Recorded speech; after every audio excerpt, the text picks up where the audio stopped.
Hello friends, जब आप ice cream खाते हो या कोल्ड ड्रिंक पीते हो और आपके दांतों में तेज झंझनाहट होती है तो आप जो आइसक्रीम खाते हो या कोल्ड ड्रिंक पीते हो उसका पूरा मज़ा किरकिरा हो जाता है। वैसे ही अगर किसी को चाय या कॉफ़ी बहुत पसंद है और वो गर्मा गर्म चाय या कॉफ़ी पीना चाहता है और जैसे ही वो चाय कॉफ़ी पीते हैं और उनके दांतों में तेज झंझनाहट हो जाती है तो उनका भी मज़ा किरकिरा हो जाता है। तो ये दांतों में झंझनाहट क्यों होती है और इसका क्या इलाज है, आज का मेरा वीडियो इसी टॉपिक पे है। तो मैं हूं डॉक्टर पूनम शर्मा और आप देख रहे हो मेरा चैनल स्माइल ओपनली।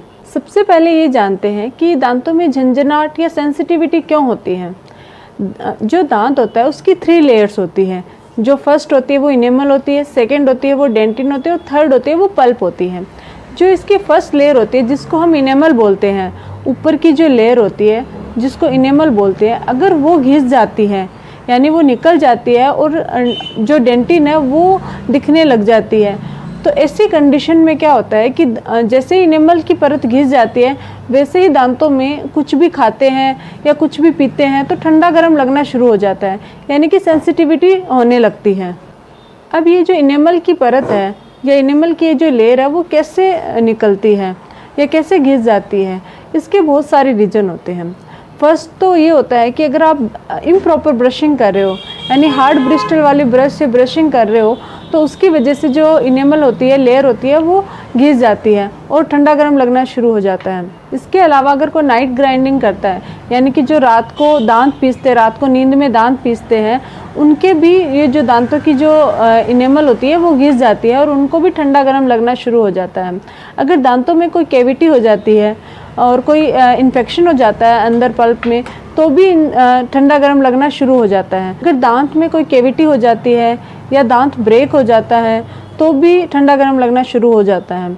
और अगर कोई डिकेड हो जाता है टीथ और इन्फेक्शन पल्प तक पहुंच जाता है तभी भी दांतों में ठंडा गर्म लगना शुरू हो जाता है। अगर आप टोबैको च्युइंग करते हो या फिर आपके कोई गम में इन्फेक्शन हो गया यानी कोई पायरिया हो गया, आपको पेरियोडोंटाइटिस हो गया है, जिंजिवाइटिस हो गया है, तो ऐसी कंडीशन में भी दांतों में झंझनाहट शुरू हो जाती है। इसके अलावा आपने कभी कोई डेंटल ट्रीटमेंट करवाते हैं यानी कि स्केलिंग करवाते हैं, प्लाक रिमूव करवाते हैं, तो ऐसी कंडीशन में भी थोड़े दिन जैसे प्लाक रिमूव करवाते हैं उस टाइम ठंडा गर्म लगना शुरू हो जाता है।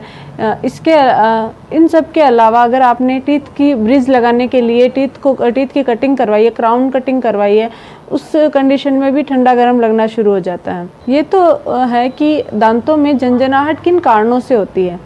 अब ये जानते हैं कि अगर दांतों में तेज झंझनाहट है या सेंसिटिविटी है तो इसका इलाज क्या है। इसका इलाज में सबसे जो मेन इलाज है, मेन ट्रीटमेंट है, वो होता है root canal treatment. Root canal treatment करके आपके दांतों की सेंसिटिविटी हमेशा के लिए ख़त्म हो सकती है।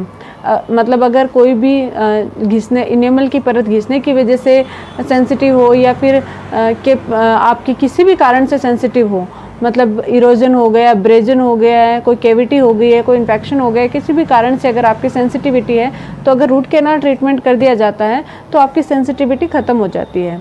इसके अलावा डिसेंसिटाइजिंग पेस्ट्स आते हैं, उनसे भी सेंसिटिविटी कम होती है और डिसेंसिटाइजिंग बॉन्डिंग रेजिन होता है, उससे भी सेंसिटिविटी कम होती है। फ्लोराइड अगर कुछ दांतों में मतलब इनेमल घिस गया तो हम फ्लोराइड एप्लीकेशन करते हैं, उससे भी सेंसिटिविटी कम होती है। और इन सब के अलावा अगर आपके मतलब कैविटी है, कोई छोटी कैविटी है तो उसमें फिलिंग कर देते हैं तो उससे भी सेंसिटिविटी कम हो जाती है। अगर जिंजाइवल रिसेशन की वजह से सेंसिटिविटी है यानी कि जो गम होता है वो रूट से हट जाता है तो उसकी वजह से अगर सेंसिटिविटी हो जाती है तो वहाँ हम गम ग्राफ्टिंग करके या जिंजाइवल ग्राफ्टिंग करके भी सेंसिटिविटी को ख़त्म कर सकते हैं। दांतों की सेंसिटिविटी के प्रिवेंशन के लिए एक मैंने अलग से वीडियो बनाया है, उसका लिंक आपको डिस्क्रिप्शन बॉक्स में मिल जाएगा। अगर आप लोगों को मेरा ये वीडियो पसंद आए तो प्लीज़ लाइक, शेयर और सब्सक्राइब ज़रूर कीजिएगा। अगर आपको दांतों की सेंसिटिविटी से रिलेटेड कोई भी क्वेरी हो तो आप मुझे कमेंट बॉक्स में कमेंट करके पूछ सकते हो। Thank you.